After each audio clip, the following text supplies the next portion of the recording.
E a psicologia define o indivíduo como biopsicossocial e espiritual. O que significa isso?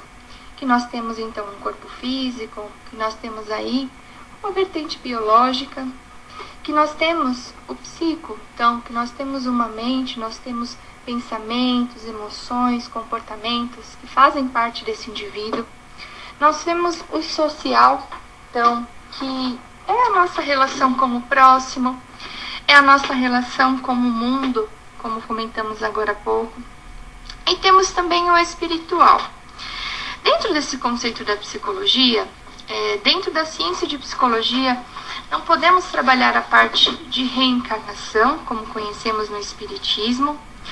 No entanto, alguns aspectos que são bastante interessantes de pensarmos. Quando falamos do aspecto espiritual do indivíduo, entendemos que todo indivíduo ele tem uma relação com uma significação da sua existência, uma relação com o sagrado, uma relação com algo que lhe dê sentido, né? Uma grande minoria da população, na verdade, ela se declara como ateísta. No entanto, existe mesmo nos ateístas essa significação, algo que lhes dê sentido, algo que lhes faça seguir. E é muito bacana porque hoje muitas correntes, inclusive científicas, têm pesquisado muito a respeito do potencial da fé, do quanto da grande importância da espiritualidade em vários aspectos da nossa vida, inclusive.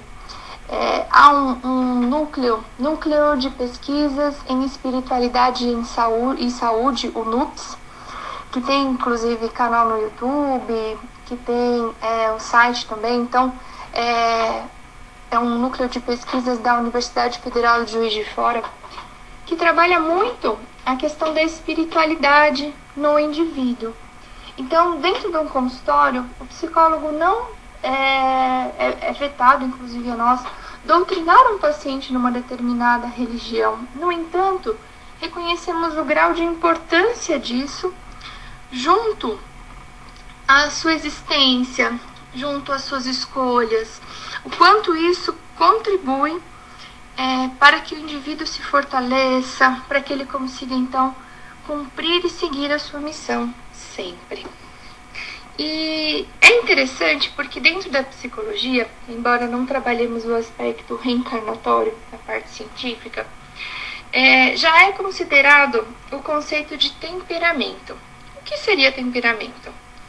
Temperamento seriam características do indivíduo que de uma forma já nascem com ele, tá? Normalmente, do ponto de vista de observação, é avaliado o como o bebezinho, desde quando nasce, ele se relaciona com o meio, ele se relaciona com os pais, ele se relaciona, então, até ele enfrenta e lida com as situações do seu cotidiano. Por exemplo, aqueles que têm mais de um filho, é perceptível, né, assim, como cada um tem um jeito diferente de ser desde seu nascimento. Né? Então, desde o quanto chora, o quanto não chora, o quanto interage, o quanto não interage. Então, dentro da psicologia, isso é tratado como temperamento. E é super bacana pensarmos porque quando avaliamos outras variáveis, então, por exemplo, a questão genética, quando avaliamos a questão, então pensarmos assim, os filhos são diferentes porque eles têm uma genética diferente, nascerão em períodos diferentes e coisas semelhantes. Mas quando, por exemplo, conhecemos e trabalhamos com crianças que são gêmeas idênticas, ou seja, que em outras variáveis, de uma certa forma, elas são plenamente iguais, percebemos esse temperamento diferente. E diante disso, então, seria interessante, né, assim, e até dentro da crença espírita, essa compreensão da questão, inclusive, reencarnatória, né? Que nós conhecemos tanto, falamos tanto, e que de uma certa forma nos ajuda, inclusive, a compreender as diferenças, a entender aí cada um na sua forma de ser. E se pensarmos nos indivíduos, compreendemos que há em cada um de nós essa forma única de ser, né? Então, dentro dessa forma única, há isso que nós chamamos então de temperamento, a cultura que estamos inserida, as relações familiares, a educação formal ou moral a que nos colocamos, o nosso desenvolvimento, seja ele físico, psíquico, social. E se pensarmos na psicologia como ciência que acompanha o indivíduo, que trabalha desenvolvimento, que trabalha inclusive o auxílio à evolução e às relações, não é bem interessante nós pensarmos inclusive no que o Espiritismo tanto nos ensina sobre evolução, sobre o nosso propósito inclusive e missão de vida? Porque aprendemos dentro do Espiritismo sobre o porquê estamos aqui. Então, estamos aqui para nos melhorarmos como seres. Temos essa grande oportunidade de reencarnarmos no intuito de aprender, de evoluir, de aprender a amar, de aprender a nos aproximarmos e melhorarmos as nossas relações. E se pensarmos então como a ciência que nos auxilia nesse processo, encontramos então na psicologia essa grande aliado.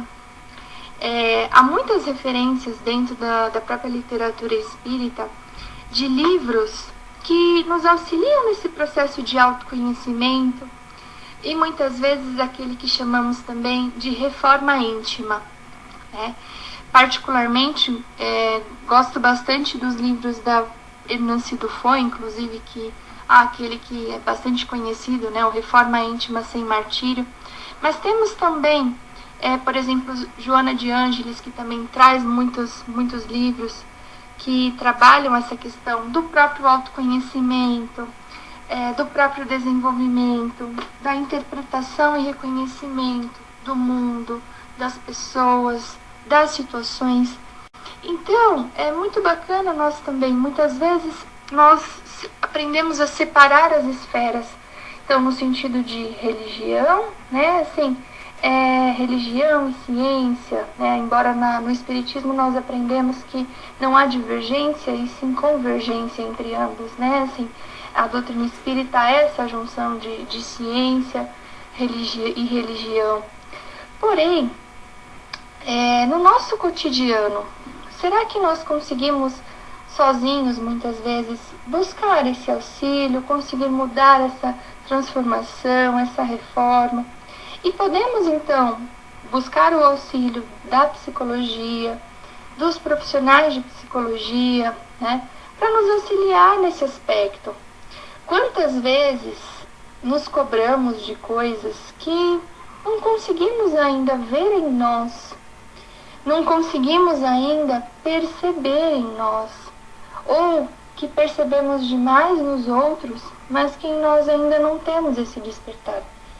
E muitas vezes o profissional poderá nos ajudar nesse aspecto.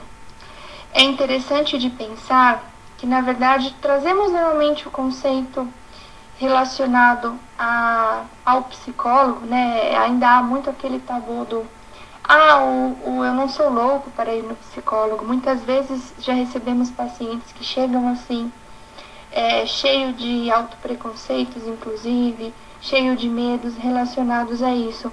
Mas a psicologia, ela não é apenas uma ciência ou um método clínico para trabalhar tratamento de algo que já não esteja bem. Sim, também é, né? Quando não estamos nos sentindo bem, quando percebemos em nós comportamentos, emoções, instabilidades, irritações, podemos buscar um profissional que nos auxilie nesse processo. Mas também podemos trabalhar a prevenção. Podemos também buscar um profissional dentro da psicologia que nos auxilie, inclusive, a promover melhoras, né? Assim, promover melhoras prévias.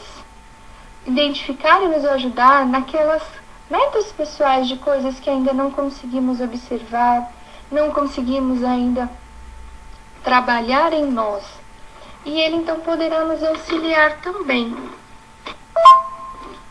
Se pensarmos nesse sentido, inclusive, Quantas vezes na doutrina, quando falamos de reforma íntima, quando falamos de caridade, quando falamos de perdão, temos tanta dificuldade em conseguir trabalhar as nossas emoções, em conseguir fazer pequenas e grandes mudanças em nós. É muito mais fácil, às vezes, identificarmos problemas e falhas nos outros, conseguir aí identificar ou até teorizar muitas coisas, mas o quanto é difícil, gente, colocar em prática. Só que muitas vezes não temos que fazer isso sozinhos. Muitas vezes nos cobramos de fazer isso sozinhos, mas se torna mais difícil, não é? E pensando então nessa ciência da psicologia, pensando nos profissionais, pensando em muitas literaturas, inclusive, que também podem nos ajudar nesse aspecto. Por que fazer com maior dificuldade, com maior sofrimento? Algo que pode ser mais tranquilo, pode ser mais leve. E às vezes, né, dentro das forças, das teorias que eu coloquei para vocês, muitas coisas, muitas relações, nós ainda estão, seja em nosso inconsciente, seja nas nossas crenças, né? Assim, há muitas coisas que aprendemos através da nossa cultura familiar, através das relações que temos, e estima-se que aproximadamente 60% de todo o nosso comportamento ele é automático. Ou seja, fazemos o que fazemos sem perceber que fazemos. É interessante, mas se pensarmos nisso, por exemplo, a quem dirige, né, as pessoas que dirigem carro, que estejam no grupo. Quando nós vamos aprender algo, como dirigir, parece bastante complexo. Mas com o passar do tempo, começamos a fazer aquilo no automatismo, do qual nunca paramos para perceber. E quantas vezes na nossa vida, inclusive, nós fazemos coisas sem sequer perceber que fazemos. Então, quantas vezes, talvez, nós podemos estar estudando o Espiritismo, nós podemos estar reproduzindo, inclusive, tendo em vista que aqui muitos de nós são expositores também, podemos estar, inclusive, reproduzindo os conceitos que aprendemos, repassando, tomando essa missão, essa colaboração junto ao meio espírita, mas que no dia a dia tenhamos tantas dificuldades em cumprir isso.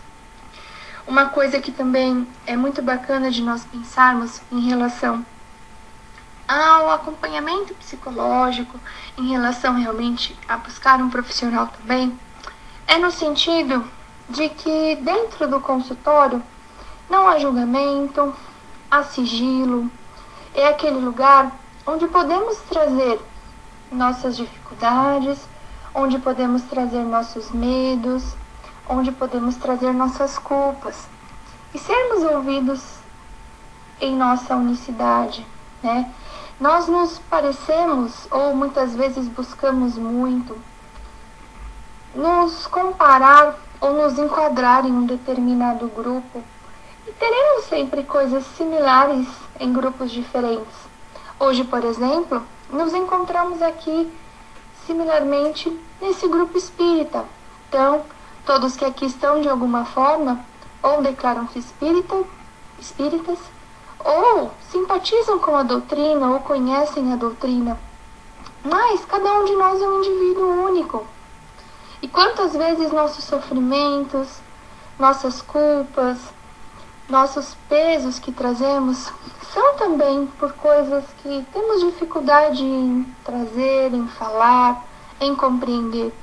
E o profissional nos ajuda nesse sentido também. Pensando sobre comparação, eu gosto bastante de trabalhar com os pacientes a questão de que quando nos comparamos muito com os outros, somos injustos conosco, porque de uma certa forma cada um é um único ser,